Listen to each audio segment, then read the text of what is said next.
Good evening. I'm John Hudson from Hudson County View, and I'm at the Hudson Media Group studio, and we're going to do tonight a debate for the Jersey City Board of Education. Today we have 7 of the 8 candidates here, and we actually have 2 slates and 1 independent candidate joining us, and we're thankful for your guys' time, and of course, all the residents and voters that are interested today. So we apologize for the delay, but there's a lot of moving parts. We have this many candidates. So an extra thank you to Hudson Media Group for having all hands on deck. You know, this is a pretty big endeavor, but looks like we made it. So without further ado, we're gonna let everyone do their intros, going from left to right. Wow. Afaf, you can start us off. Hello, good evening. My name is Afaf Muhammad. I am a lifelong resident of Jersey City. I am currently running my 3rd term as a Hudson County Democratic Organization Committee person for Ward B, District 8. But the lines are changing. I have experience with in Jersey City public schools as a parent of 4 daughters who have graduated from public schools. I also attended public schools and graduated from Jersey City Public Schools myself. I have experience supporting teachers inside the classroom. I have experience also supporting students with social-emotional,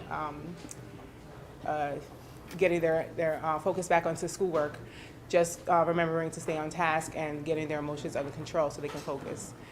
And I'm also into the arts, and I am running for the school board to support programs and parents to help them have a better experience in the school system. Thank you very much. Chris, go right ahead. I'm Christopher Tisdale. I am a lifelong resident of Jersey City, also a graduate of the Jersey City Public Schools. Our platform is Team Teach, and we are looking for transparency, clear transparency within the district from the board to the community. We are also looking for equity for all students, accountability, community involvement, and we want to be honest with the people about what's going on. I am a certified teacher, supervisor, school principal, and school administrator. My career expands, so I should say, spans between K all the way up to the university level. Currently, I teach English at the 8th grade level in Inglewood, and I also teach composition at Keene University. We're here to make change for the board and to make sure that the students and the parents are being considered in all of the situations and choices. Noemi? Yes, please, Trustee Velasquez, go right ahead.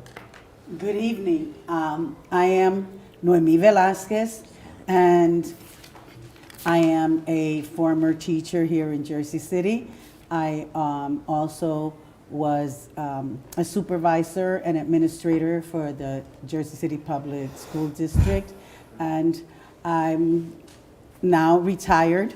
Worked for the governor for a few years, and then I returned to this position as a board trustee for the Jersey City Public Schools. And I am now working for a new opportunity to return and become once more the trustee so that I can continue the work that we have started in the Jersey City Public Schools with our new administration. I thank you so much for having us here this evening, and I am with Education Matters. Thank you. Thank you very much. Estelle, please. Good evening. My name is Isnel Saturn. Been in Jersey City since 2001. Before that, I worked at a women footwear group, $500 million industry, for 14 years. And since then, I have been a business owner. I own a coffee shop at one time called Bull Cafe in Jersey City Heights. And currently, I'm running a tax and bookkeeping firm in Jersey City in Mallory Avenue. And my strongest suit is negotiating. I realize that the board needs someone strong to negotiate contract, to talk to state, county, and city officials to kind of get our student the funding they deserve so we could expand our program from pre-K, high school, you name it. And I believe I am the candidate that you want because of my strong negotiation techniques, and graduate in NJCU, and I'm proud to be here. Thank you for having me. Thank you very much. Dora? Hi, I'm Doris Tony Irvin, and I'm running with the Change for Children team. I am an educator, a professor of education and child development at Hudson County Community College. And also, I am a lead trainer at the Urban League of Hudson County. I am running for the Jersey City Board of Education because I want to protect our taxes as well as ensure that our children are getting a quality education. I have over 30 years experience in educating and teaching children, parents, and educators. And within my 30 years, I have been a community activist, running youth programs for children and performing arts programs and academic programs throughout the summer. I am just looking to bring quality education back to our schools, help our children get on proficiency. I want to ensure that we have the right environment for our children that would promote success in education and make sure that all children are receiving the quality education in Jersey City that they deserve. Thank you, Doris. Trustee Hamilton? Yes, hello, I'm Alexander Hamilton, and I am currently serving on the school board, and I'm running for re-election under the Change for Children platform here. So I'm really hoping that, I can get re-elected because there's a lot of things I want to go back and do. But first of all, I want to let everyone know that I do have a special needs child who is currently attending one of our public schools here in Jersey City. He has been there since he's been in pre-K, and he has loved his school very much. He's the driving force behind me that actually makes me get up in the morning and makes me want to do better, not just for him, but for every child in Jersey City, as well as for teachers and staff, okay? I'm running because I also want to make a difference for the city. I feel like this board has done some things that are good, but I feel like we're short of a breakthrough. We need a breakthrough in certain areas. We need more accountability, we need more transparency, we need responsibility when it comes to the dollars that we're being asked to support this school district, which is a very high bill. We need to make sure that that money is making its way to the children, but to all of the children. We need to make sure that we have education equity throughout the entire city of Jersey City. So I'm asking to go back again for another 3 years and run for re-election, and I hope I have your support, and I hope my team with Change for Children has your support as well. Thank you. Thank you, Trustee. And Kenny, you could close out the intros. Well, thank you very much, John. Thank you for Hudson County View for hosting this event. And good evening to everyone that's actually watching us here tonight. My name is Kenny Reyes. I am a small business owner with a small auto body shop here in Jersey City, as well as a corporate creative recruiter as well. But the most important job that I have is father. So I have 2 special needs boys that is educated now in the Jersey City School District, and both of them are IEPs, both of them are special education. And the reason why I'm running is because we have this budget that's just ballooned out of nowhere, right? So we have a budget that's over close to $1 billion now. But when it comes to seeing the quality education, and it comes to seeing the tools the kids need and the tools that the teachers need as well, they're not seeing that, right? So I'm running to ensure that not only my kids have the tools so they can be successful in the classrooms, but also the teachers have the support that they need, as well as all the workers specifically at the Jersey City District as well are getting a fair share of pay. So I'm asking you that on November 8th, please vote for us, Change for Children. Thank you.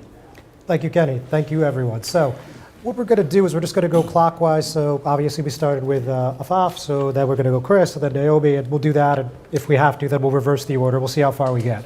So with that, we'll start with Chris on this one. And actually a good segue. Obviously, a lot of people are talking about spending and the tax bill here in Jersey City, right? So as he mentioned, this is a $974 almost $1 million budget, and it was about a $1,600 tax increase per household. There was an increase on the municipal level, on the county level. So if elected to the school board, what would you do to try to hold the line on taxes for residents? That's for me. Well, obviously nobody wants to see that their taxes are increased. I think that it's very important that people understand that the property taxes in most municipalities, 50% of that usually supports the school district in communities. In Jersey City, it's only 25%. Why that actually is, I have no idea. But the other part of that is, like, I just want to also clarify, the bottom line budget for Jersey City is close to $1 billion. Their general operational budget is $760 million. Now, the idea here is that when we look at the bottom line budget, there's about $30,000 that you get to spend for each child. That's fabrication of the truth. There's the other 240 some million dollars that they have in their budget is all categorical aid. Categorical aid is spent specifically for Title I, Title IX, Title VI, those types of things, special education, which cannot be spent in the general budget. So with that being said, the idea is to ensure that there's wasteful spending eliminated and that the dollars are actually being appropriated for the things that they need to be appropriated for. So with making sure that we're not just throwing the money out, you want to make sure that the tax levy stays where it is, if it's possible. Sometimes it may be necessary to increase depending on what the needs are. However, the goal is to keep it where it is so that the taxpayers are not continuously hit hard so that they're not blaming everything on the school budget. But the question I have is, if the people are not funding the education, then what's going on with the children? Thank you, Chris. Trustee Velasquez. Thank you. I want to make a correction before I continue, and I know I keep being called Naomi. My name is Noemi. My mom is very, very honored with that name. It's a biblical name and it's in Spanish, so I would appreciate it when I'm called by my correct name. With regards to the Noted. budget, this budget, again, I am very disheartened with having to vote for such a huge budget. But I take into consideration what we're going to go through this coming year. Therefore, I voted on the side of the students, not on the side of the developers, not on the side of anybody else. I too pay taxes. So I too will get hit and have already been hit with some of the taxes that the city says that we raised. And nobody, of course, questions what the city raised, and the fact also that they also raised their, the council raised their salaries.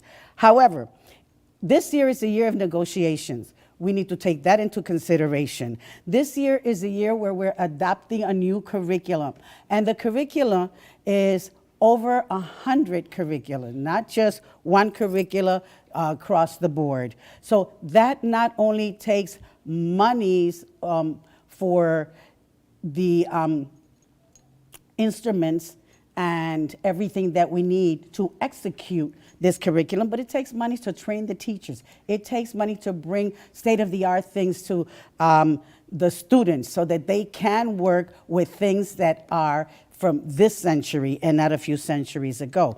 We also take into consideration the reduction that the state put upon us this year.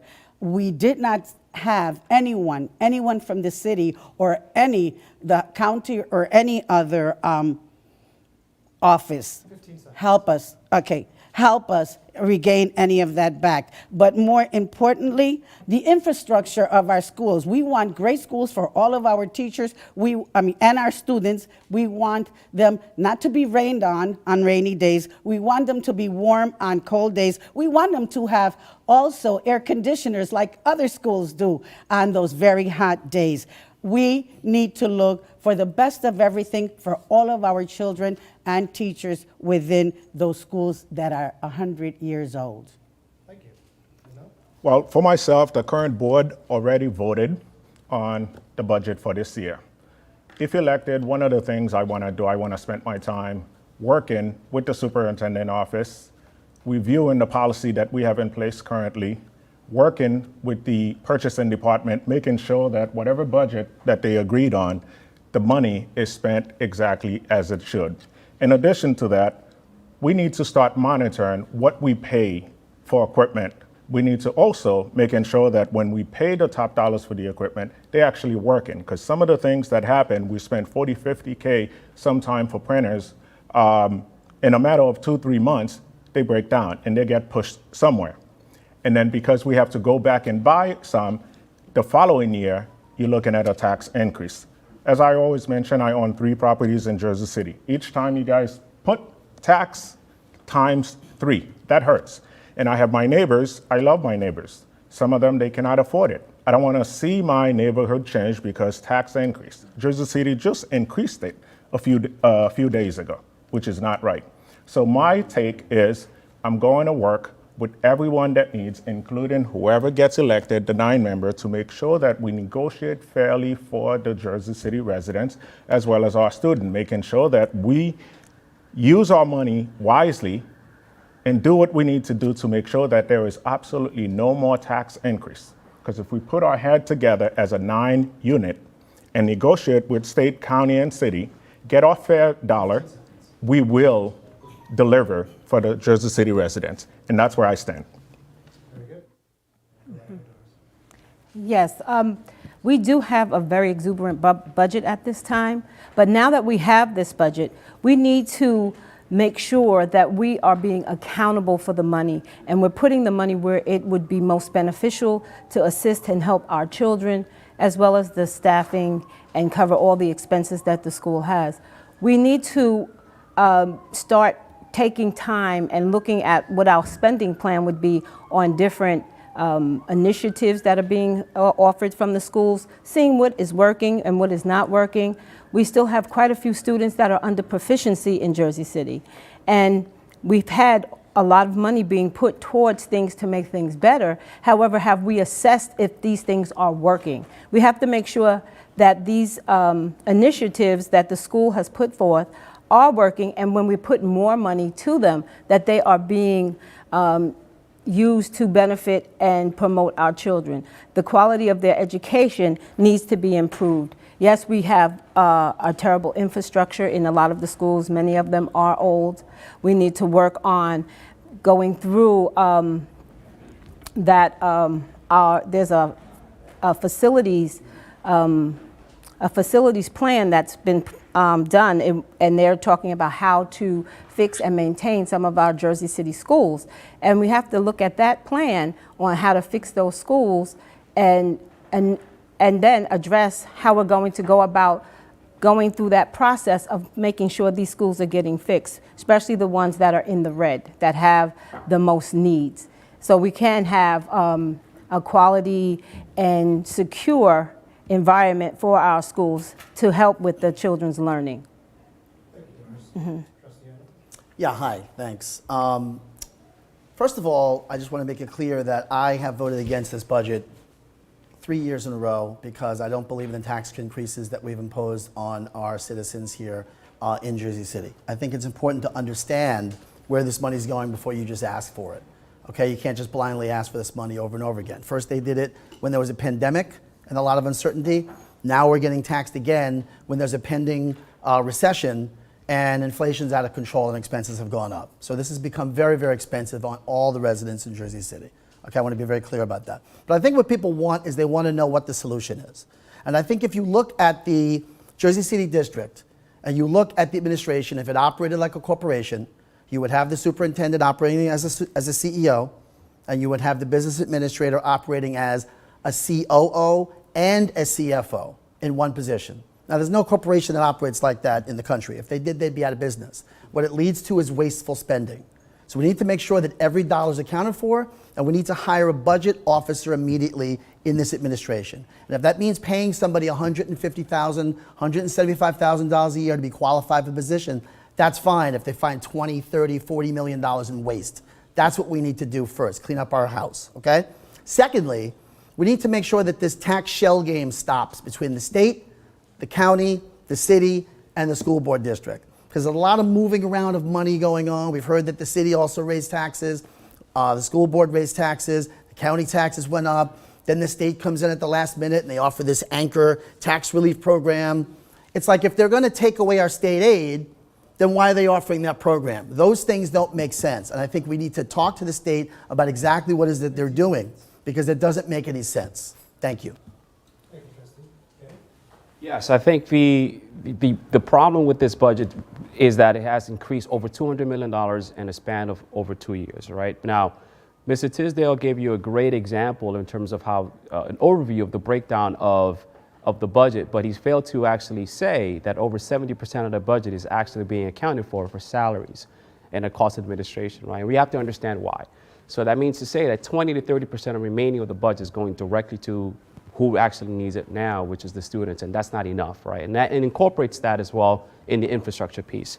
Now, contrary to belief, a lot of literature has been going on now in terms of from the Education Matters teams where they say that we are against school funding. That's incorrect. We're fully for funding 100% of the schools. But what we are against is irresponsible fiscal responsibility, right? So we want to make sure that the budget that's being operated now, correct, is actually running efficiently, all right? Because even though the operational budget, quote unquote, is $680 million, you still have to spend, we still are paying for $973 million. Now, we want to ensure that every single dollar is accounted for correctly, not figuratively.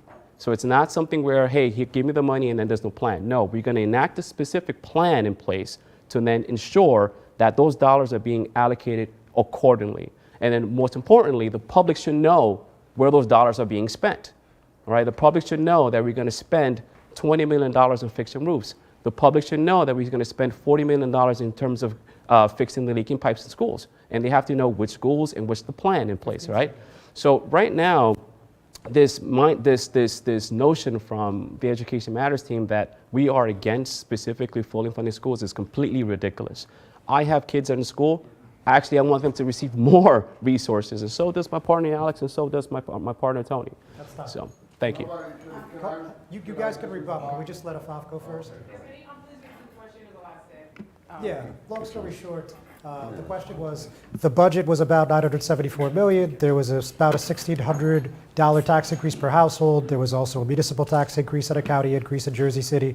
So if elected trustee, what would you do to help hold the line on taxes for residents? Okay, so to help hold the line on taxes for residents, I would ask that we put a hold on this budget right here, like we just stay here where we are, and just evaluate how it's being spent and where the monies could be reallocated if it's being too much funded in one area. Also look at the schools that really need it and the programs that really need it as well, and try to allocate the money to those areas, and just to get everything back in order, and also just bring aligning with the city again and other programs that are outside of the school district to help offset some of the costs. Okay, Chris, I know you wanted to respond. Yes, I did. First of all, I didn't fail to say that 70% of the budget went to instruction. If they understood how education actually worked, they would know that 70% of the money is instructional. That includes teachers, the salaries, the benefits, and the materials that the students use. Now, without the teachers and the administrators and all of these people running school, you can't operate. Now, this is part of the other thing. There's no literature out there saying that Change for Children is against funded schools. What the literature says is that the for-profit company that is backing their campaign is against funding schools. They're against getting profit off of the public school systems. Yes, you can. I just want to mention a couple of things. One, before this budget did pass, it was known that we had still $105 million in federal funds that we could use. And it was also known we were going to get something back from the state. We got $89 million back, okay? So that being said, that's $200 million that is now in our coffers, and they still raised your taxes. I want you to think about that for a minute, okay? That money could have been used for infrastructure. We knew that money was coming. The $105 million was there already, and it wasn't allocated. It's getting allocated now, but it was known to be there already, and we knew we were getting money back from the state. So I wanted to make sure that the taxpayers and everybody in the city understood that that money was known, it just wasn't being used. Thank you. I know Trustee Velasquez had something? Yes, I had, first of all, I not once have I or anybody here said that,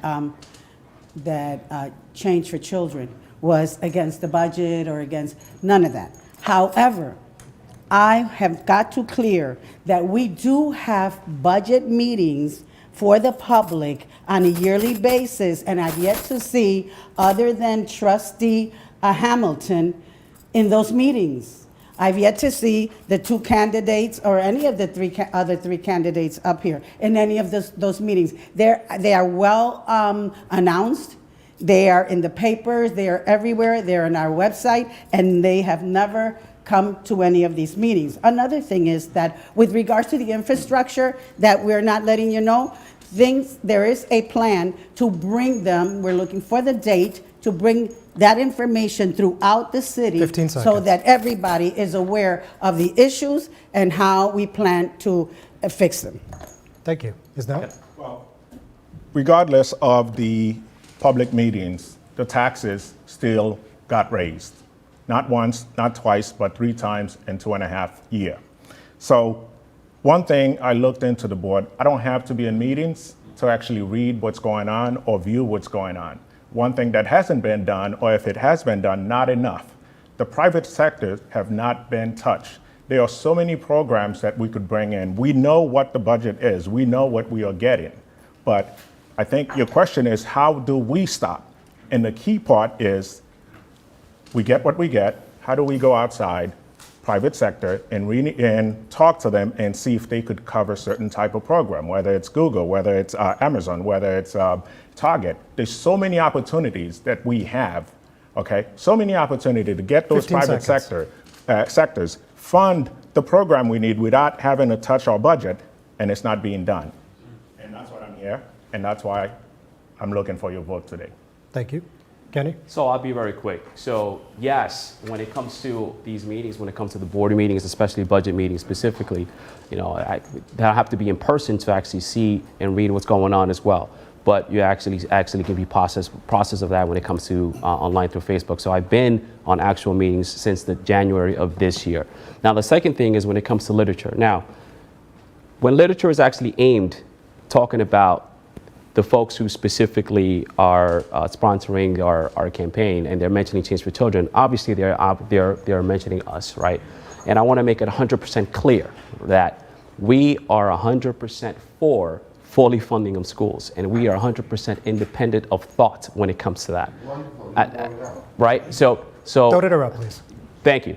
So at this point now, right? At this point now is the fact that 15. it's still 70% of the budget specific. It's allocated when it comes to the cost of your schools, right? So take that into consideration when it comes to the money flowing down to everything else. It's not enough. All right, I'll do one more and then we'll move on. I just want to clarify, if I may. Okay, with regards again to having a voice at the meetings, there is an opportunity for us to come and voice our discontent at every meeting. If you call in time, you will be on the agenda and they will let you speak. However, I must differ with Mr. Reyes because I have been coming to board meetings for 40 years. And the very first time that I seen him at a meeting was last month speaking about some issue regarding his child and only his child. Thank you. Thank you. All right, so we're going to move on. There'll be plenty of more budget discussion and plenty more time for rebuttal. So let's talk about something specific, community schools, right? So the Jersey City BOE spends about $3,000 per year that are under that community schools banner that provides support to the school in that respective district. So do you support the current practice of providing funds to these community schools? Why or why not? And we'll start with Trustee Velasquez. I'm sorry, please repeat that. All right. The Jersey City Board of Education currently spends about $300,000 per year on several schools with community schools programs that support the school, like, the after-school programs, things like that. Do you support this current practice of using the funds, the roughly $300,000 for that? Why or why not? And I do support anything that is for the after-school programs, but we have to understand that most of our after-school programs are not funded through the schools. These are grants, okay? And our after-school programs are also some are for remediation, some are for sports, and some are for child care. So I do support it. All right, easy enough. Isnel? Yes, I support it as well, and the same thing as I mentioned, we could do more by working with private sectors, making sure that we expand it, not just to few students, but to anyone that's available. That's my take. All right, great. Yes, I do support community schools when you are using the funds that are to help and go to the children and the parents and assist the families and helping children get back into proficiency and the learning loss that they have been having. And that's very key and important. But I do understand a lot of the after-school programs are paid by some of the parents. The parents pay, like the Casper fees and stuff like that. So, but there is some parts of the community schools that I understand some funding comes from Title I money, which is some of the academic money that goes into some remedial programs also. So it has a gray line when you're funding it, like where is that money actually coming from, because they have different sources. Okay. Trustee Hamilton? Yeah, I 100% support community schools. I think it's, at this point with our children, it's all options on the table, right? We have to try new things. We always have to be willing to try new things when it comes to education. Community schools are a great option. I don't see why, I know there's talk about doing even more. So, and as you mentioned, John, the funding issue, yeah, it's paid for through grants, it's paid through with federal money too, and it is paid for with parents. I know because my child is in Casper and I get that bill every month, right? So I think that it's a great option, and I think as you know, a member of the board, I think we need to offer parents as many options as possible as far as what types of schools that we have to offer. Very good. Kenny? Yeah, I agree with what my partner Alex mentioned, as well as my partner Tony mentioned. Absolutely. I mean, I have neighbors that are benefiting from that, and at one certain point in time, my oldest son actually benefited from that as well when it comes to these after-school programs, specifically when he was at 15 school. So I completely support that as well. I think there should actually be more when it comes to that, right? More options when it comes to that. Right now, my son at PS 39, they actually received a grant for a STEM program when it comes to after-school care, right? So Dr. Perry and her team did a fantastic job there. So I think that a lot more options should be done. So I completely support that. Okay, great. Avaf? Yes, I do support community schools. I'm actually have volunteered my time as part of a community member for community schools PS 15, PS 23, and PS 24. For PS 15, I did the Classroom Heroes for Angela McKnight, where she had a program that supports the teachers in the classroom and also gives support to the students so the teacher can have a better flow in the classroom. So I helped with meditation or breathing techniques when they came in from lunchtime. And this was a really great improvement on the way the children focus on their work inside the classroom once, you know, all that excitement from outside, they come back in. So the teacher saw a big difference in the learning, the testing. Also, she was relieved to get a nice breathing exercise in.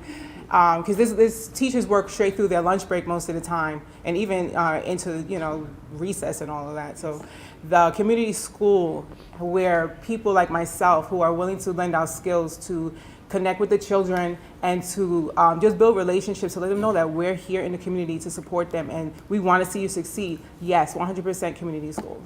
Thank you. And Chris?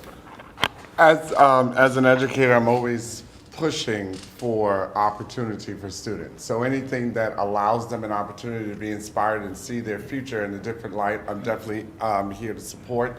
I definitely would like to see an increase in student-centered programs, meaning students having a direct say in the types of things that they're interested in doing after school and actually get an opportunity to do it.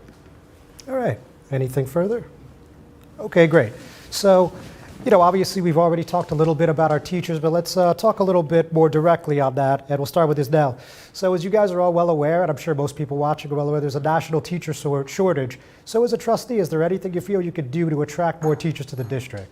Oh, a lot I can do. In fact, that's part of the reason why I'm on this race, actually. See, I love beautification.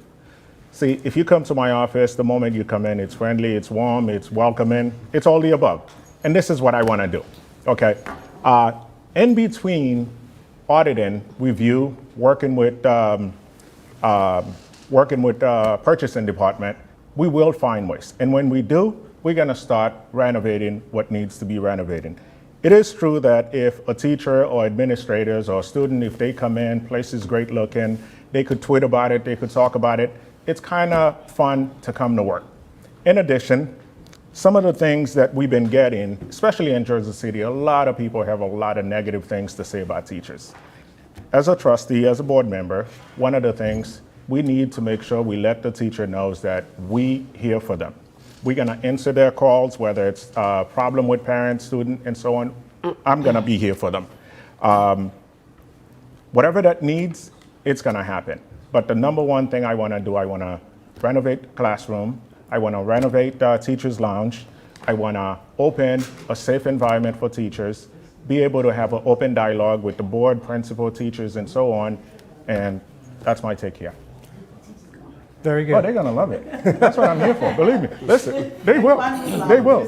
I want to walk into a school where the school is very welcoming. I wanna walk into a teacher's lounge that they could actually have coffee to drink. They could actually sit on a chair that doesn't have rodents and so on, or ready to get tossed out of the window. And that's what, yeah.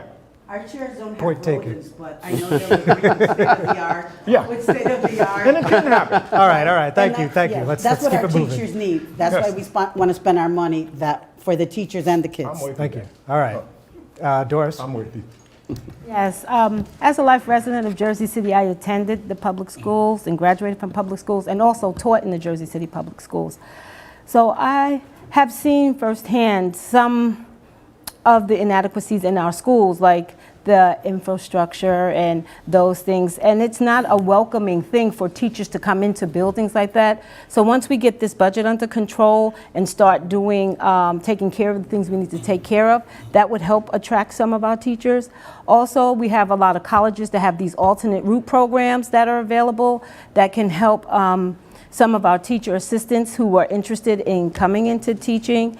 There are quite a few teacher assistants that I know would want to be a certified teacher and get their bachelor's degree, but they just need a little coaching and understanding of how the process works. But we do have the alternate route program. But I think also working with our salaries, making sure we are competitive, because we have been losing some teachers to districts that are close by because they are offering better sign-on bonuses and higher salaries. So those are some of the things we need to actually address to really attract good and quality educators. Very good. Trustee Hamilton. Yeah, okay, so let's just come out with it right now. How do we get better teachers, more teachers? First of all, I want to say that we have great teachers right now in the city of Jersey City. They're dedicated to their jobs, Right. okay? Correct. And they believe in what they're doing. So I want to say that first.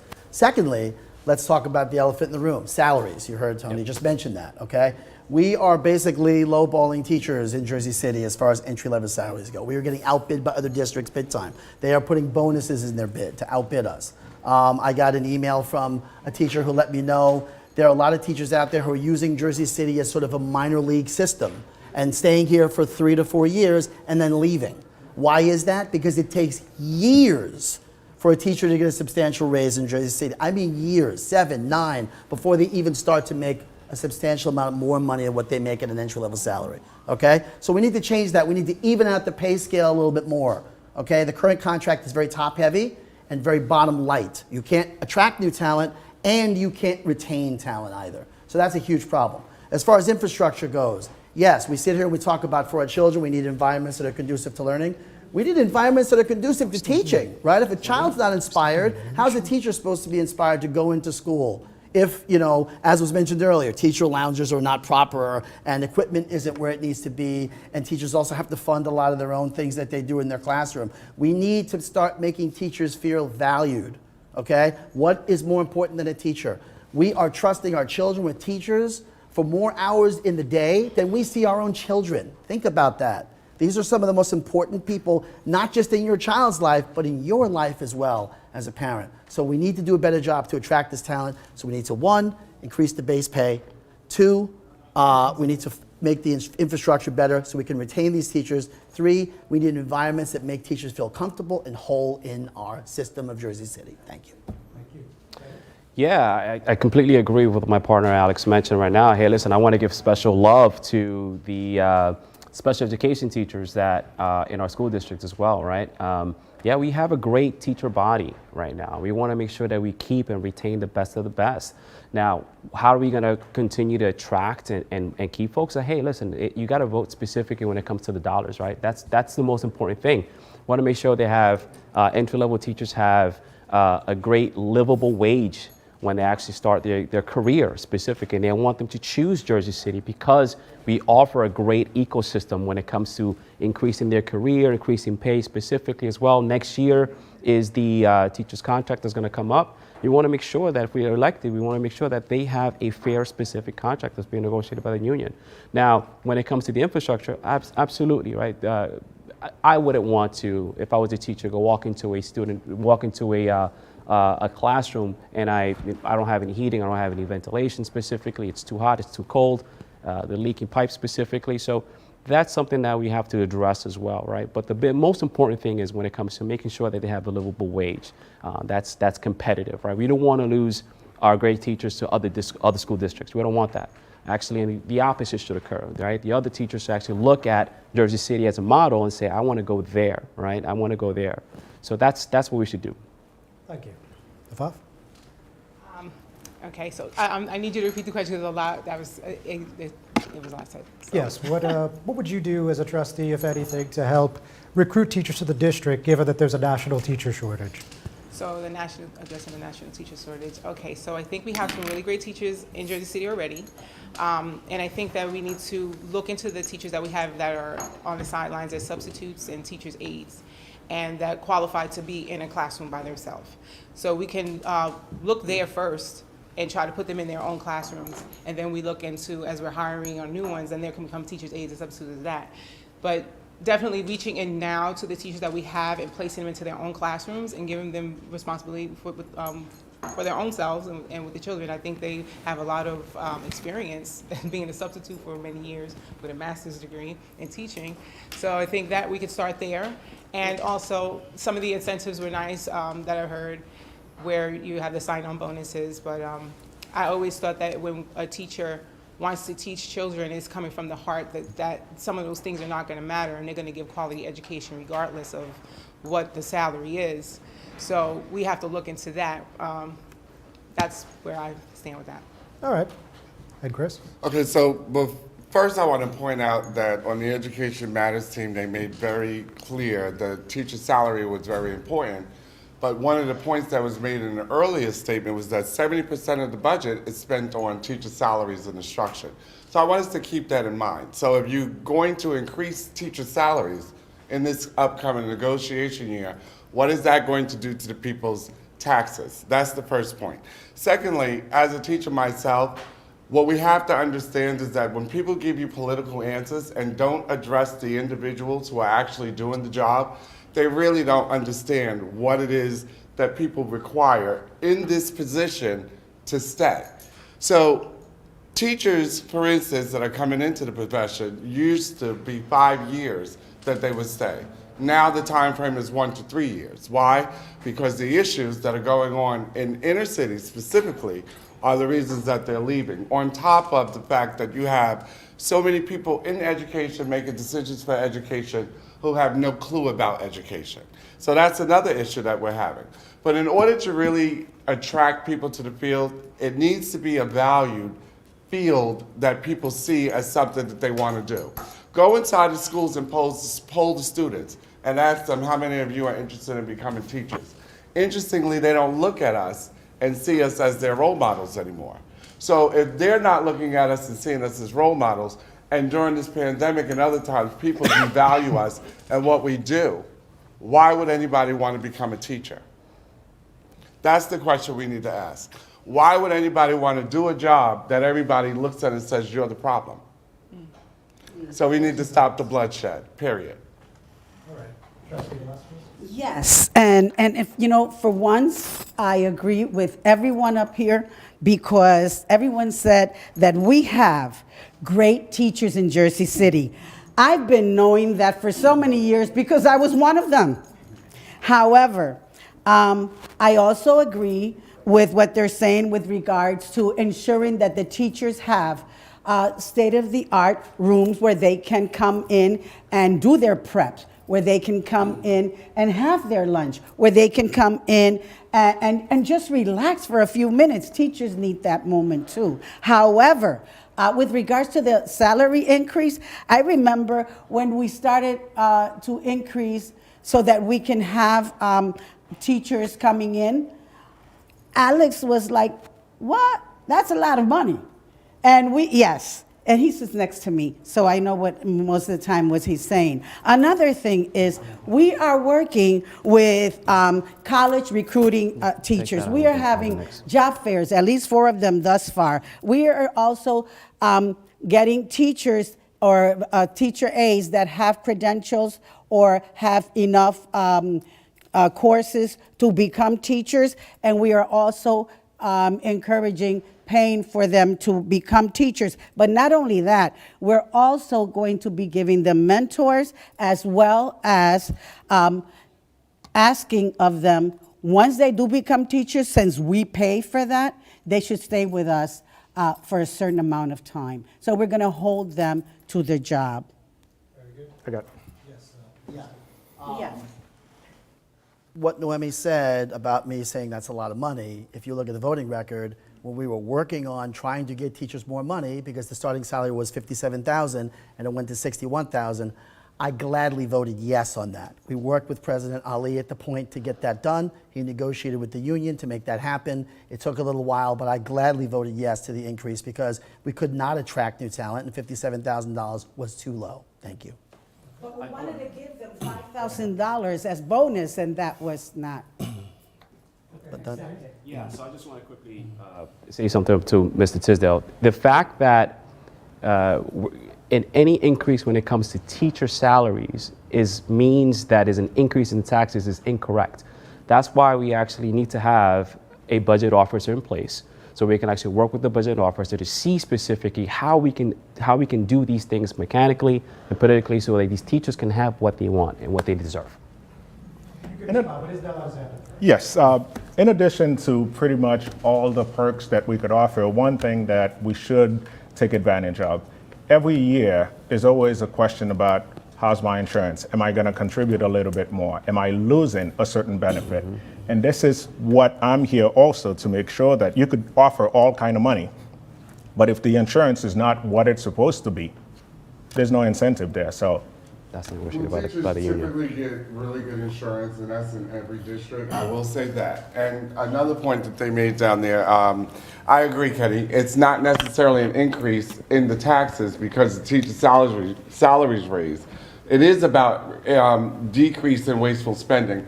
One of the things they want to do is hire a budget officer who is going to do a part of the job of the business administrator. That means that the board has made an ineffective decision by accepting a recommendation from a superintendent who they put in place to hire a business administrator who was ineffective. That's their fault. So now you want to go and increase spending, more wasteful, to get a budget officer to come in and do the job of somebody who's already certified to do it. That makes absolutely no sense. The other thing I wanted to point out is, if you look at salary guides in every district, teachers start out with something and whoever does the negotiations for whatever reason, there is some staggering that goes on in the middle, 7, 8, 9 years. And then at 10 years is when you see the jump. Thank you. Yes, one more and then we'll go to Just one thing about that budget officer point. Again, I cannot reiterate this enough. If we hire someone who gets paid $150,000, $175,000 a year to assist the BA in making sure that the money has oversight and is being directed properly, and they can find 10, 20, $30 million in waste, I will pay that salary gladly. Thank you. How much should I pay the assistant BA?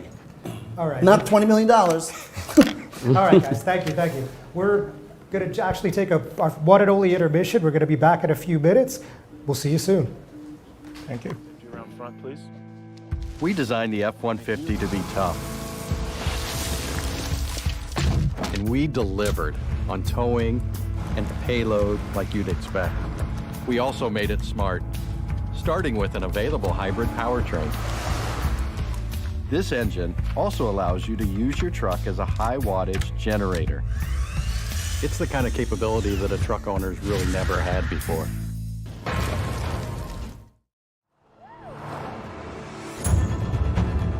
This thing rips! Oh, it is so quick. There's a lot of punch packed into this Bronco Sport. It's got a ton of horsepower, I love it. All right, now we're getting hairy, now we're getting the fun stuff. Yeah. I like how we can get over or around almost anything. Yeah, I dig your ride. I super dig it. It's gonna be a good day. Stevens Jersey City Ford Certified Parts and Service, located at Route 440 and Communipaw Ave, is your #1 source for Ford and Lincoln automotive needs. We use certified Ford Motorcraft products to keep your Ford running in top shape. Motorcraft parts are backed with the Ford warranty, which includes a 2-year unlimited mileage guarantee. Our team will have the right Motorcraft part to ensure the best performance from your Ford or Lincoln. You can order in person at the parts counter or online. Let us help keep your Ford or Lincoln in the best shape at Stevens Jersey City Ford. Introducing the all-new Ford Maverick. A truck for people who do stuff. And people who make stuff. People like Gabrielle Union. I make this look good, don't I? Who haul whatever they want to wherever they want. Like wood to build things made of wood with. And friends to get weird with. It's for long trips that the standard hybrid engine with a targeted EPA estimated city fuel economy rating of 40 miles per gallon helps with.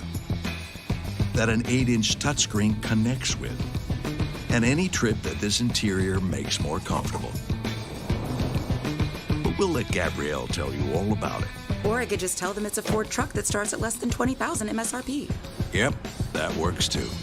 The all-new Ford Maverick. Built to defy expectations.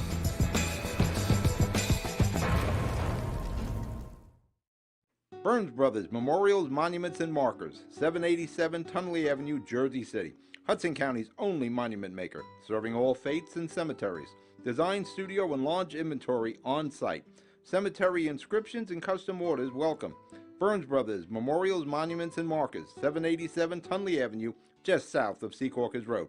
Craftsmanship that will last for all eternity.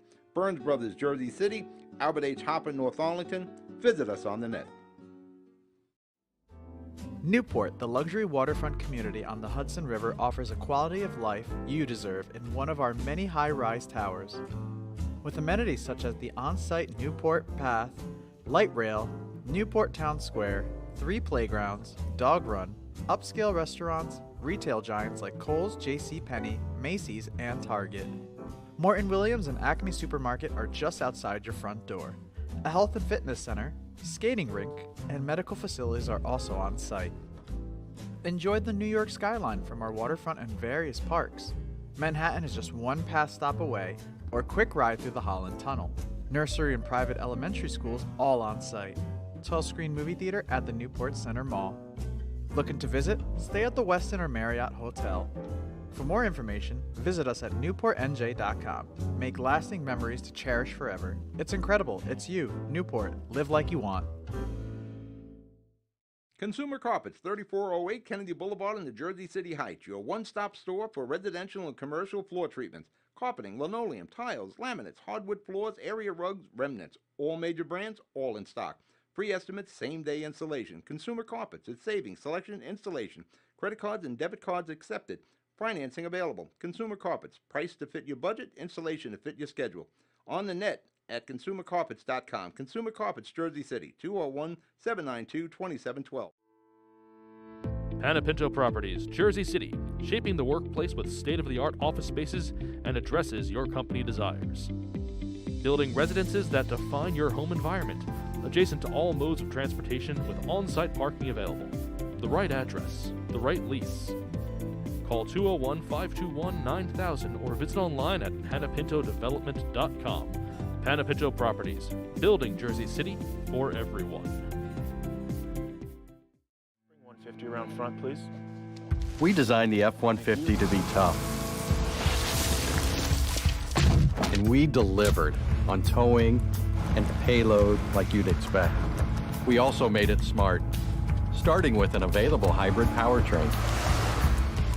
This engine also allows you to use your truck as a high wattage generator. It's the kind of capability that a truck owner's really never had before.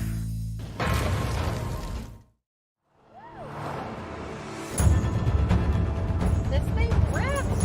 Oh, it is so quick. There's a lot of punch packed into this Bronco Sport. It's got a ton of horsepower. I love it. All right, now we're getting hairy. Now we're getting the fun stuff. Yeah. I like how we can get over or around almost anything. Yeah, I dig your ride. Super dig it. It's gonna be a good day. Stevens Jersey City Ford Certified Parts and Service, located at Route 440 and Communipaw Ave, is your #1 source for Ford and Lincoln automotive needs. We use certified Ford Motorcraft products to keep your Ford running in top shape. Motorcraft parts are backed with the Ford warranty, which includes a 2-year unlimited mileage guarantee. Our team will have the right Motorcraft part to ensure the best performance from your Ford or Lincoln. You can order in person at the parts counter or online. Let us help keep your Ford or Lincoln in the best shape at Stevens Jersey City Ford. Introducing the all-new Ford Maverick. A truck for people who do stuff. And people who make stuff. People like Gabrielle Union. I make this look good, don't I? Who haul whatever they want to wherever they want. Like wood to build things made of wood with. And friends to get weird with. It's for long trips that the standard hybrid engine with a targeted EPA estimated city fuel economy rating of 40 miles per gallon helps with. That an 8-inch touchscreen connects with. And any trip that this interior makes more comfortable. But we'll let Gabrielle tell you all about it. Or I could just tell them it's a Ford truck that starts at less than $20,000 MSRP. Yep, that works too. The all-new Ford Maverick. Built to defy expectations.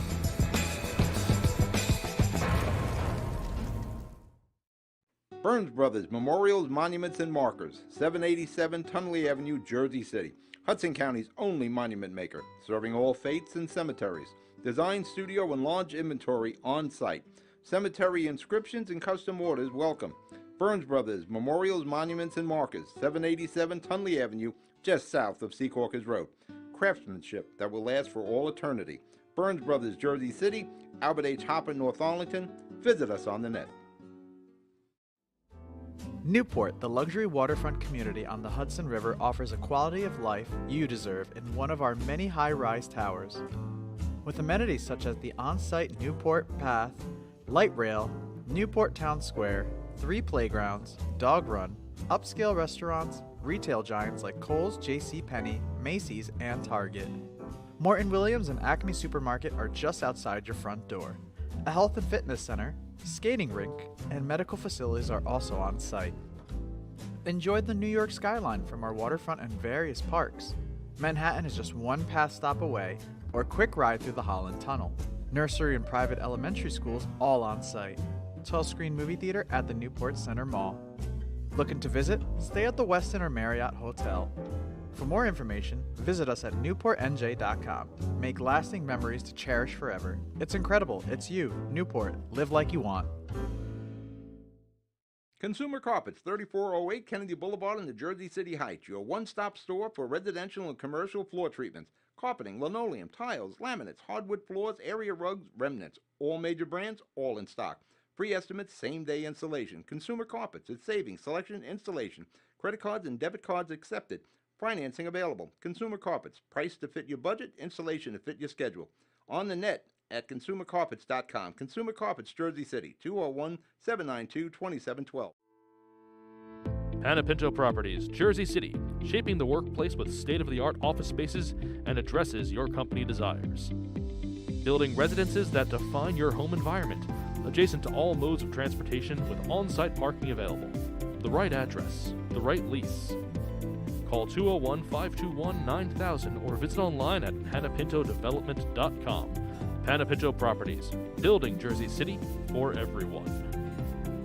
I'm John Itis from Hudson County View. We're still here at Hudson Media Group for the Jersey City Board of Education debate. So we're going to just dive right back into it. So I believe we left off with Doris is going to start this one. So yeah, let's just go right forward. Would you support an appointed school board? Why or why not? Oh, excuse me? Would you support an appointed school board? Why or why not? Appointed school board, you mean through the city?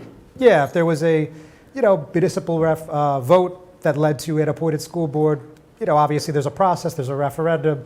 Would you support that process to switch from an elected to an appointed board? No, I don't want our school board to be taken over by the city. I want us to work collaboratively with our mayor and with the city, but I don't think it would benefit us having the city to take over the Board of Education. All right, straightforward to the point. Trustee Hamilton? This camera's not on. But I'm going to say no, no, and also no. The main reason why is obviously because we're asking citizens to then vote for a referendum, to vote themselves out of being able to vote on who's on the school board. That makes no sense. We need to make sure that the citizens of Jersey City, the residents of Jersey City have a say in who is on the school board every year. And that's the way it's been. I think that's the way it should stay. I think that's the way it should always be. Okay. Kenny? Yeah, I think that anything when it comes to challenging a democratic process that we have now, that you want to take that away from the actual citizens, I think it's a bad idea. I think that the way it is now, specifically where there's an actually voting process as opposed to having someone appoint a school board, I don't think it's going to net the results that people are expecting. I think it's going to be adversely negative when it comes to the school board. So the way we are operating now when it comes to an actual voting election process, the democratic process, then it's completely fine. So I'm against that. Okay. Huh? So an appointed school board, if they're appointing me, yes. No. But I would definitely have to look at the process and the agenda behind the appointments of the school board members, if that was to come down to it. However, I think that the voice of the people is very powerful, and I think that not enough people are voting on the school board elections.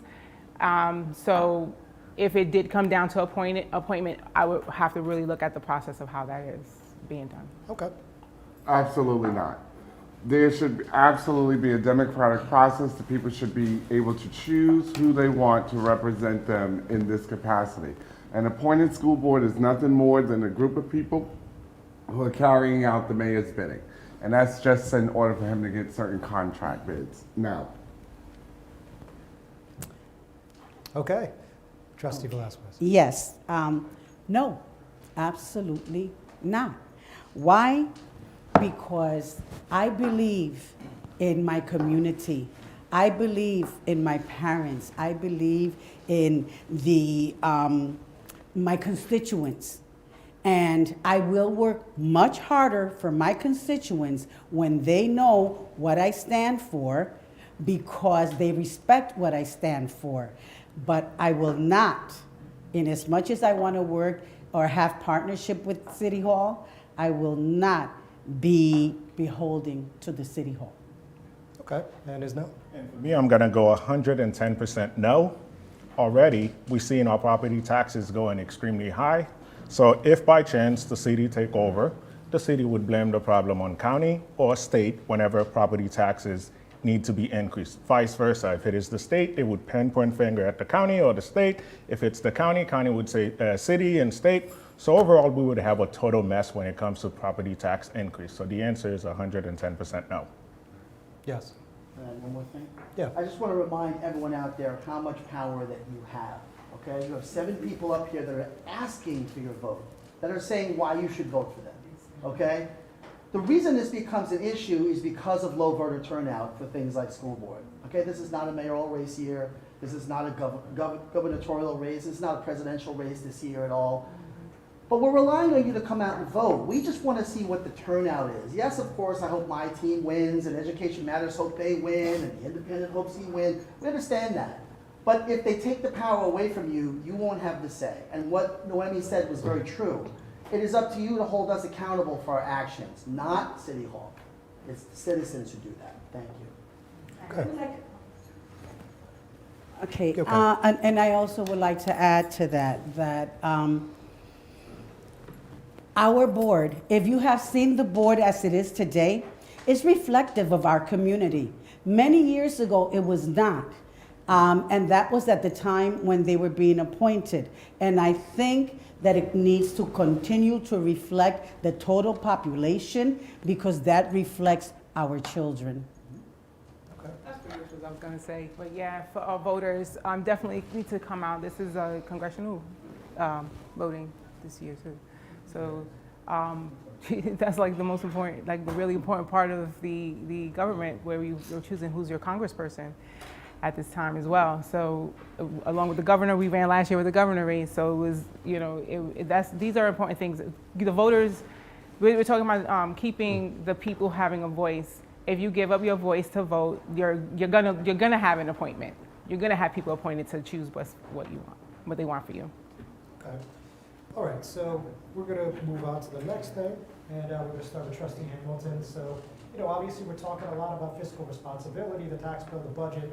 So let's go here. So when we're talking about the budget and we're talking about that fiscal responsibility, do you believe right now that there is wasteful spending at the administrative level? And if so, where do you think funds could be cut immediately?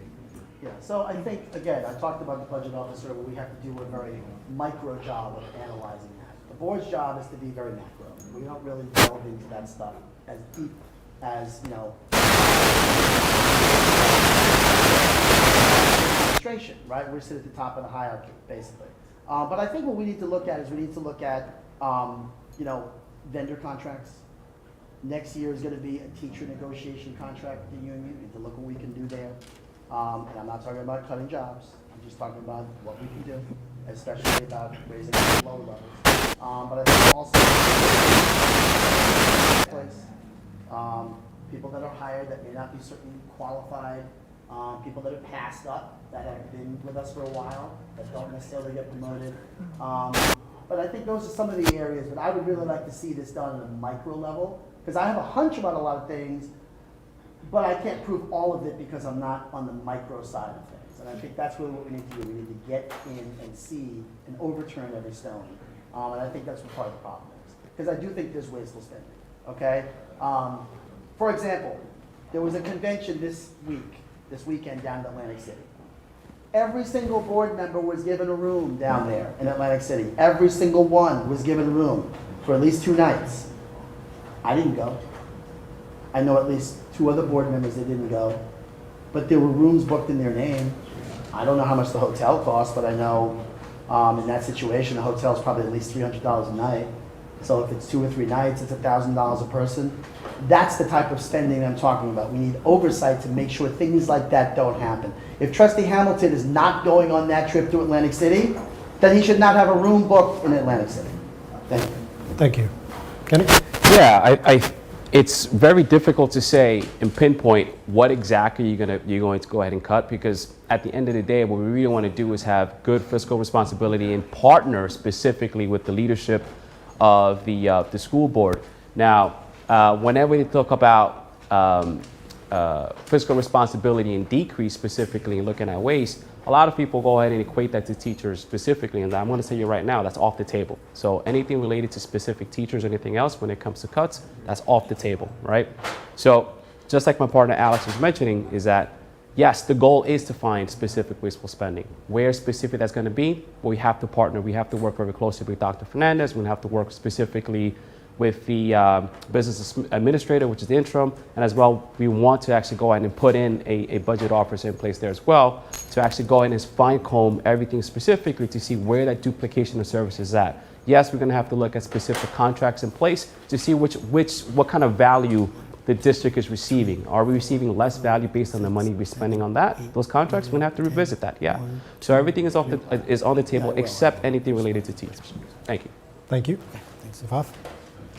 Okay, so administrative overspending? Okay, Yes. so I would have to look at the budget. I can't say anything in specific. I'm not I'm aware of anything right now. Okay. I do agree with Alex made some very valid points. A lot of what we are saying probably we all feel the same about. There definitely needs to be clear oversight in the spending processes, but that is done through policy. If the district has strict policies in place and the board members actually know what policies are in place that they set, they can read resolutions a little more clearly and with accuracy in order to understand that whatever it is that they're voting on does not match the policy that they have written. I can guarantee you that that has not been happening. Now, in terms of administration and teachers and so on and so forth, I don't believe that anybody should be getting incentive pay raises or anything. I don't care what your position is if you're ineffective. So I'm all for eliminating wasteful spending all across the board, from the least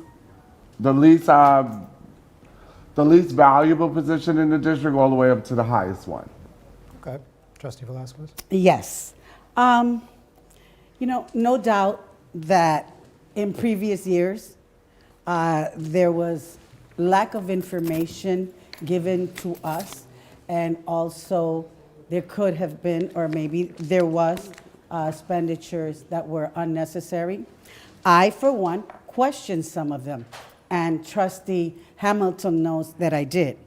However, I know that now we are on the right track because we have a team to investigate where money is not being used or was not being used properly so that we can mitigate or remedy the situation and get the district on the right track. With regards to our Atlantic City convention, I went and I must say, I asked Trustee Hamilton if he was going, and he said he had some family matters he was having to take care of, and for that very reason, he couldn't go. However, we as trustees have to attend X amount of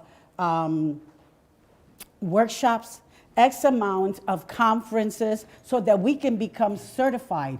If not, the state can ask us to step down.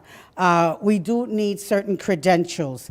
Another thing is that in this particular conference, we worked from 8 in the morning to 4 in the afternoon. I learned quite a bit, and I have a lot of information that I can bring back to the board and work with the committees who I go to all the time, and also work with the administration to remedy district situation. Thank you. I'm sorry? Yes, it's no. Well, for me, at the beginning, I mentioned some of the things I want to do. At the beginning, I mentioned some of the things I want to do. I want to work with the superintendent. I want to review the purchasing department. I want to review spending. In retail, where I work, we manage things on a weekly basis. So we have a budget, we have a goal, what needs to be done on a weekly basis. We analyze how we did. Monthly basis, we analyze, as well as quarterly and yearly. One thing I do want to do to make sure the waste doesn't continue, no matter what budget we pass, on a monthly basis, we should review what took place last month. And then from there, identify to a point where Mr. Hamilton mentioned, given that we spent the money last month and we didn't go, then we at least know what happened. That way we could make correction down the road. And purchasing department is a very important area that we need to focus. We could find a lot of waste there because sometimes we pay too much for certain things, and sometimes we pay for things we never got it delivered, or we got it delivered, it was defective, and no one knows about it until the expiration date, until there's no warranty in it. So for me, there's definitely improvement to work with the superintendent office, the purchasing department, and everyone that involved to make sure that we save, and save. In between those saving, we reinvest those saving into our classroom as well as our teacher's lounge, bathroom, wherever you need it. Great. Yep. Doris? Can you repeat the question? Yes. So the question was, what would you do as a trustee to curb wasteful spending at the administration if you feel there is any? Yes, I feel there is wasteful spending. We need to take more time and have our have a budget and having a spending plan and looking at what we're spending our monies on. Most of the candidates here have all said this basically the same thing, is that we have seen wasteful spending in our district's budget, but we need to look at what we're spending our monies on and what is actually working. What are we having success with, and trying to bring more funding towards that. And the things that didn't seem to work or are not going as we think they should be going, we should be cutting back on those. But that would only happen if we have some kind of a spending plan, or have someone that is assessing and evaluating our budget. Well, be it monthly or be it quarterly, we need to definitely look at the budget, see how things are going, assess what our spendings are and what is being successful or helping our children helping us run our district the best way it can for our children. And if it's not working, we should cut back on those things. All right, very good. Yes. And my mic wasn't working before, so I'm just going to clarify my position on the Atlantic City trip. Noemi's absolutely right. Those trips are good. They are helpful, and they are necessary for board members because we have to maintain our credits so that we can continue to be trustees on this board. However, there are sometimes people can't go, and you can make those credits up other way. All I'm saying is, if I didn't go, why do I have a room? If I know 2 other trustees didn't go, why do I have a room? That's a problem. That's a waste of money. I'm not poo-pooing the event. I'm talking about how it was handled financially. 2 different things. All right. The rooms were only there in case you wanted to go. They were canceled if you were not going. That's why they needed the name. They needed the names of those that were going to be there. Totally. They weren't canceled, though. I mean, that's the problem. All right, so if it's, I know we started a little later, we're a little past time, so I'd like to do one more question and let you guys close.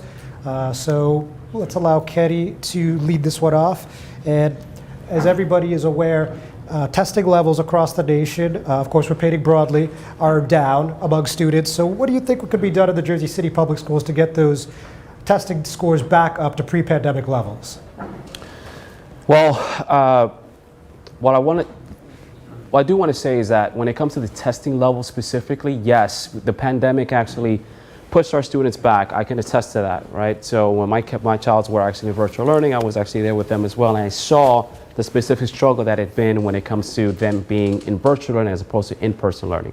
Now, what I want to say is that the sky isn't falling in Jersey City when it comes to these test scores specifically, right? So right now it's more about working very closely with the actual teacher body right now to assist them when it comes to whenever they need to actually get these students back to the grade levels that they were at before, specifically prior to the pandemic levels, right? So working closely with the district, with Dr. Fernandez and her team, specifically, the parents also have a good involvement in that as well.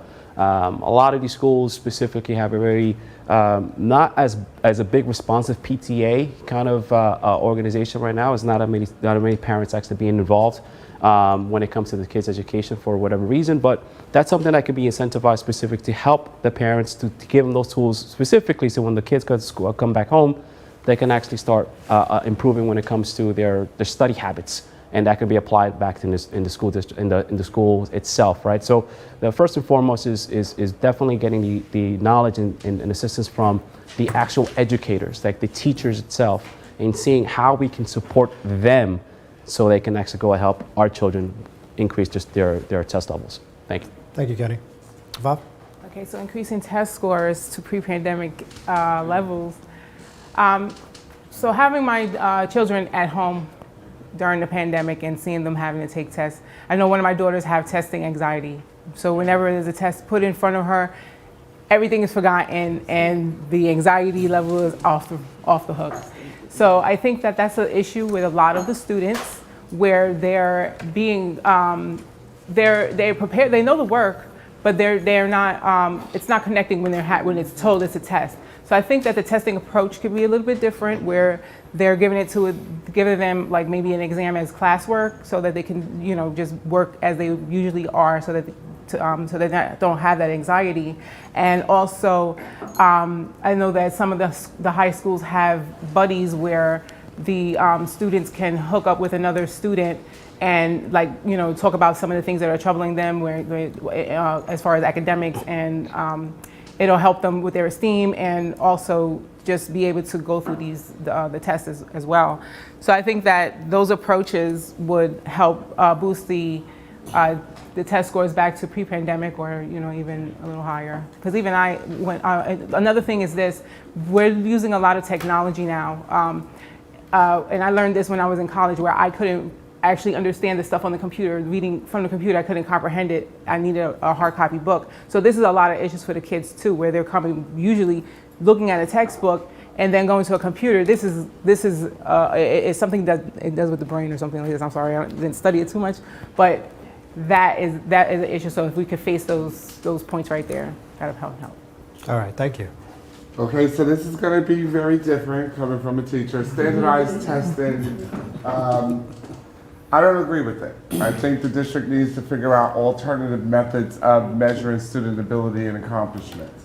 Standardized testing is nothing more than a multi-million-dollar, billion-dollar industry that puts one group of students against another. It has no validity at all, and it has no significant value in determining the level of intelligence of a student. When children sit down to take these tests, what they experience is anxiety, they experience anxiousness, they wonder if it actually shows whether or not they're going to do well, and so on and so forth. But if the district is going to push for raising test scores, or competence in English and math, then right now we're at a crucial state in our educational process. We have to do what works. The state has standards and students are in certain grade levels, but they don't have the significant skills necessary in order to be productive in those particular grades. So rather than be held accountable for moving students 2 and 3 grade levels, teachers now, and I have to agree with Kenny, what do you need in the classroom? And that sounds like an effective administrator. What do we do for you in this classroom to get your students what it is that they need? Because they're all at so many different levels, but you're expected to bring them all up at the same time to the same degree, and that just makes absolutely no sense. None. So the question for the administrators is, for the teachers, how do we support you, and how do you do what is necessary to move the child forward so he or she can be successful? Thank you, Chris. Trustee Velasquez? Yes. I, for one, do not believe in teaching for testing. I believe in teaching for success. I believe that, yes, we need to find out where the needs of the students are, address their needs accordingly, and one size does not fit all. We need to be quite aware of that. For that very reason, we need a budget the way that we voted for, so that we can make individualized instruction via all the tools that they can have today to make every child successful. Yes, we teach the standards, but to assess the standards, we should give them state-of-the-art equipment. Thank you. Isnell? Well, I myself, as far as I understand, Kenny Reyes, as well as Christopher, you guys got it right. But one additional thing that I want to do, I would go to the teachers and find out exactly what they need. How can we get them overboard? How can we help them? But the one thing I can do as a board member, the one thing I could push for is we're talking about CBG, opening stores nearby school. That's the one thing that I will not support. Kids should be able to go to school without having to see stores nearby. And if you imagine one thing, they walk in, get themselves whatever they need, whether the gummy bear and so on, and by the time they get to class, they're completely high. Now, a teacher here speaking, are they listening? They're not listening. So this part, I would advocate to make sure that wherever they place those stores is nowhere near school area. And the second thing is talk to the teachers and get the answer from them. Thank you. Doris? Yes, I too believe that teachers should be surveyed and discuss what their needs are, because they know the best of what's needed for their students, and us trying to work with, and us working with the teachers to make sure that they have what they need for the children to make sure they can be successful. And also I want to talk about getting parents more involved in their children's education, looking at what the barriers are for parents, because there are some schools in our district that are doing fabulous and they have great parent PTA associations. However, there are some who don't have such a great PTA, and maybe working on something as a district-wide PTA, or bringing that information to another school so that they can also be successful. Because once the parents get involved in their children's learning, children will obtain better success. Thank you. Trustee Hamilton? Okay, so a lot of things with this. A lot of people have asked me, point blank, how do we make up for the time that we lost with the pandemic, right? Which is a big deal. Not just for learning, but for also social and emotional development in our children. I think one of the things we need to try to do is figure out how we can better use our time in the day.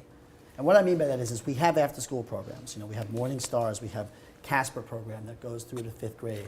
How do we better instill in those children at that age learning skills during that time? We have to now make up for nearly a year of not being in class. okay? That's very, very important. Maybe we can work with after-school programs to put a little bit more learning and development in the after-school programs than it just being, you know, children hanging out or maybe doing homework or playing games. I'm not saying that doesn't have value. I'm just saying we've lost a lot in the education. I do also agree with Kenny, though. I don't think the sky is falling. I do think that we're pointed in the right direction, but the problem is when you have a major setback like a pandemic, it's going to throw everything for a loop. One of the other things we need to do is we need to make sure that these schools, via infrastructure, are proper for kids. It's got to be an environment conducive to learning.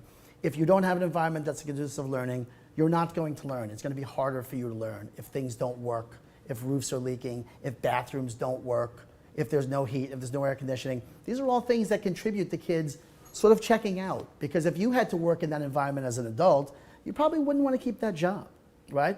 And it's not fair for the teachers either, or any of the other staffs that are in the building. So we need to do a really good job of fixing this infrastructure, okay, which we're in the process of doing. But we did have some of this money sitting around when the schools were closed. We should have done it then, and it didn't happen at the rate that it should have. And that was a little disappointing, okay? You know, just to reiterate the fact about the after-school programs, as Doris mentioned, you know, parents don't always have the ability to reinforce learning at home. Maybe in the impoverished neighborhoods, they don't have that. Their PTAs aren't as strong. I actually challenged all the seniors in Jersey City recently to say, hey, if the PTA can't do it, then start the GPA, BTA. We can start a grandparents, you know, association. Why not? Because the elderly people are really the backbone of the community in a lot of communities. And if the grandparents can get more involved in the child's life, that could help also. Any rebuts, or are we ready to close? Okay, great. So I don't know what grandparents going to want to come. I was thinking the same thing. I think You haven't talked to them. I've talked to them. We've talked to them. And some of them are very Yeah, very much so. Yeah. Very much so. Yes, all some right. parents. are So with grandparents. that, let's close. We'll start at the middle. We'll go clockwise. So we'll start with Isdell, and please feel free to wrap it up. All right, first, I want to thank everyone that's here and everyone that is watching. And I appreciate your time. I know there's quite a few things you could do with your time, but you're here with us tonight. So for that, we all appreciate you, and I appreciate you myself.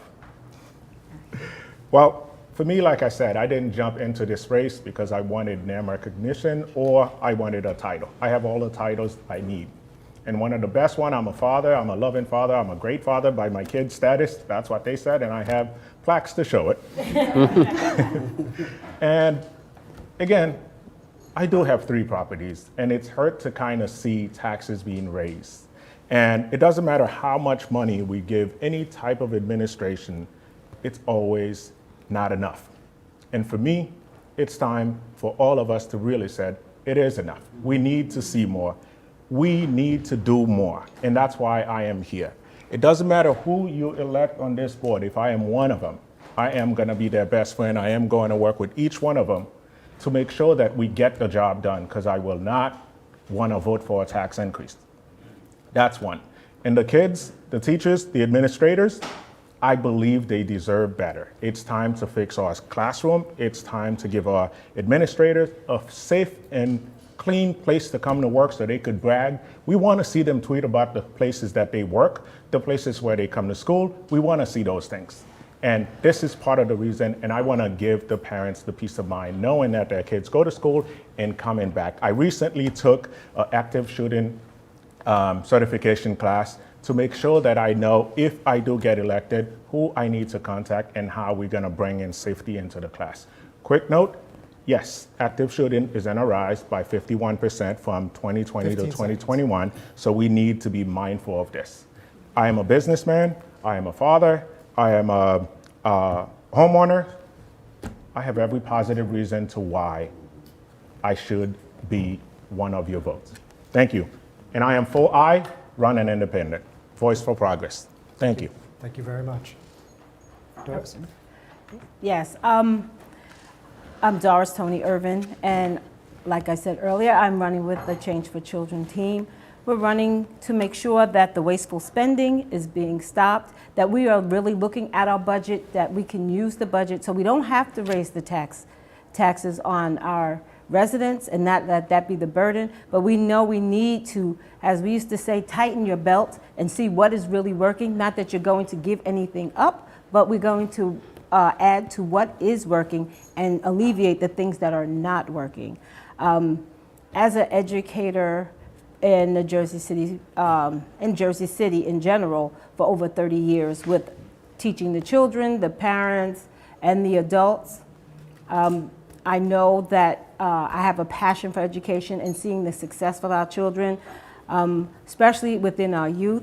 I want them to be successful, to become lifelong learners so they can have a future. Especially education is so key and so important for children that are from low-income families. That's the only thing that's going to get them out of poverty. So we need to really work on getting it right and making sure that these children are getting the quality education that they need.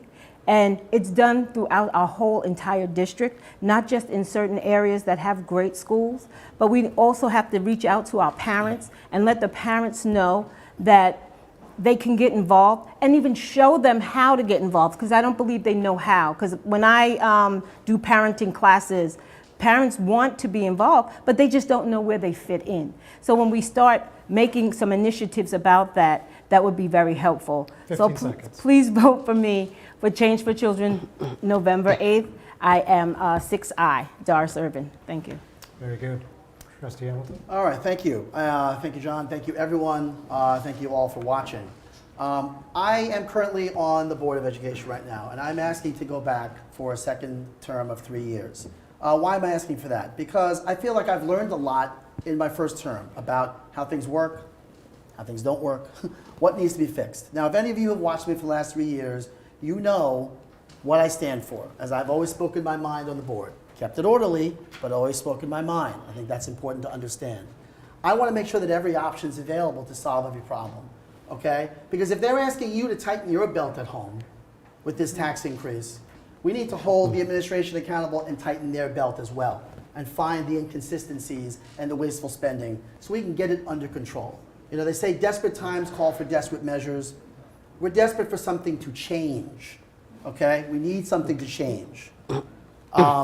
Another thing I want to mention is that there's a lot of, sort of mudslinging going around about the developers and their role in the school board election. First of all, no one here is beholden to them. So I want to be very clear about that. I have never voted that way, and I have always spoken my mind.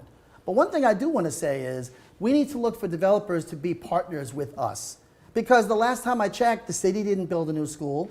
It was the developers that built the annex of PS 16, okay? It was a deal that we made with them to get that done. We need more deals like that to get done because we're running out of land in Jersey City, okay? This is very important to several schools in this district. We need new buildings. The buildings are old, they're falling apart. We need to be smart about how we spend this extra surplus that I mentioned of about $200 million, 105 in federal dollars, $89 million from the state. We need to make sure that that money is allocated 15 properly. seconds. We need oversight. So on Tuesday, November 8th, please vote for me, Alexander Hamilton, and the Change for Children team. I am in column 8I. Thank you. Thank you very much. John, thank you very much. To your technical team, also thank you very much. And for the Hudson County View and your audience, thank you very much for staying with us tonight and learning what our platform is about.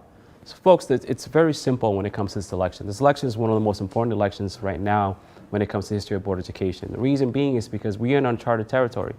Never before has it been where we have a budget close to $1 billion, right?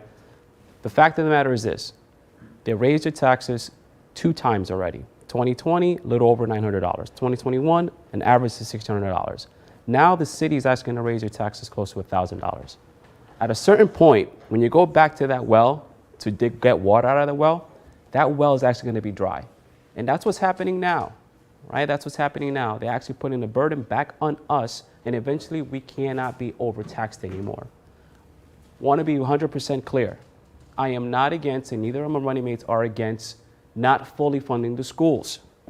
We want the schools to be fully funded. We want the kids to have the tools that they need. We want the teachers to have the tools that they need.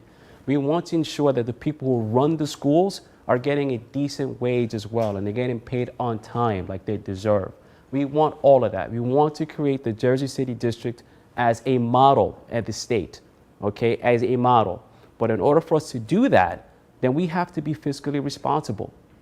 So right now, as it comes to who are you going to vote for? You're going to vote for the team that also preaches accountability and transparency in the literature as well, or you're going to vote for the team that's actually been preaching about transparency and accountability, not just this year, but for years in previous elections. Right now, the current makeup of the board is 8-1 union backed. 15 seconds. If we actually do not get elected, 100% of that's going to be teachers union backed. And the results have been what the results have been. So as November 8th, I'm asking to please vote for our team, Doris Turner-Irvin, Alex Hamilton, and myself, Kenny Reyes. And you can be finding me at 7i. Thank you. Thanks, Kenny. Okay, thank you for having me here tonight, and thank you for tuning in. My name is Afaf Muhammad. I am 3I on the ballot for Education Matters. And when you've gone to the voting booth on November 8th, push 3I, because you want a parent that understands the balance between teacher and parent, and also that has the ability to show support for the students as well. So 3I. Very good. So first and foremost, thank you for having us here. We appreciate the opportunity. Thank you for watching. Chris Tisdale, 2I on the Education Matters ticket. Now, first and foremost, the city raised your taxes $1,200, and in the midst of doing that, was also able to give the council people raises and incentive pay. No one's complaining about that. No one's throwing mud on the other end, the Change for Children ticket. We're just stating facts. LaFrock is a multi-million-dollar developer who is looking to profit off of schools. That's just how it works. It's for-profit agencies, and then there's nonprofit agencies. Yes, the union is backing our campaign, but we are very independent thinkers, each and every one of us. Specifically, when they asked me, my question was, are you sure? And the answer was yes. Why? Because they're looking for people who are independent thinkers, who are able to make the change, who understands what's going on, who can actually work with the superintendent.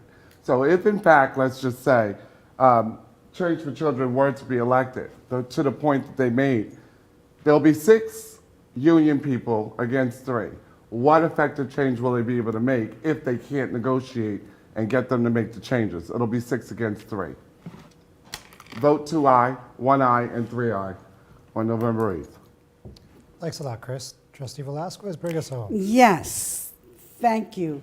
Thank you all for listening. Thank you for inviting us here. I am running on this ticket, Education Matters, because I am an independent thinker, because I was not on this ticket before. However, I was never bound to vote any other way but the way I thought it was best for our teachers, for our students, and for the district in general. Did any change take place? In my case, yes, it did. And I am very proud of the changes that I brought to the board. And I will continue to work on behalf of my constituents. I hope that you will all vote for Education Matters. I am 1I, Noemi Velasquez, with my colleagues 2I and 3I. Again, I do not believe that we actually increase taxes. We increased a budget to increase instruction. Thank you. Ladies and gentlemen, thank you so much for tuning in. First of all, a big thank you to the 7 candidates that made it. And of course, we want to wish all candidates on the ballot in the November 8th nonpartisan elections the best of luck. Thank you very much. And with that, we're going to tell you to have a very good night. I'll see you soon.